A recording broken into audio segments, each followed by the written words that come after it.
بسم اللہ الرحمن الرحیم۔ سوال آیا ہے کہ اگر کوئی مسجد میں آیا اور جماعت کھڑی تھی تو امام اگر رکوع میں ہو تو اس وقت جماعت میں شامل ہونے کا کیا طریقہ ہے؟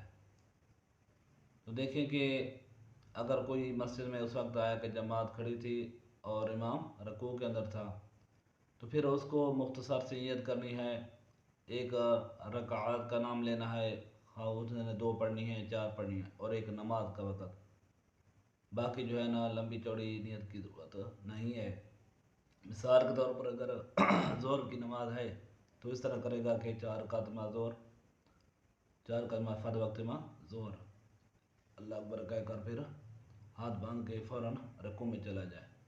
اگر کسی نے اس طرح نیت کر کے پھر جو ہے نا ہاتھ نہیں باندھا، ٹیک رکوع میں چلا گیا تو پھر یہ درست نہیں ہے۔ تو جماعت میں شامل ہونے کا یہ طریقہ ہے کہ نیت میں یہ 2 الفاظ کہنے ہیں کہ ایک رکعت کا نام لینا ہے، دوسرا نماز کا، اس کی نیت ہو جائے گی، پھر ثنا پڑھنے کی ضرورت نہیں ہے۔ اگر اس کے پاس ٹائم نہیں ہے پھر رکوع میں چلا جائے۔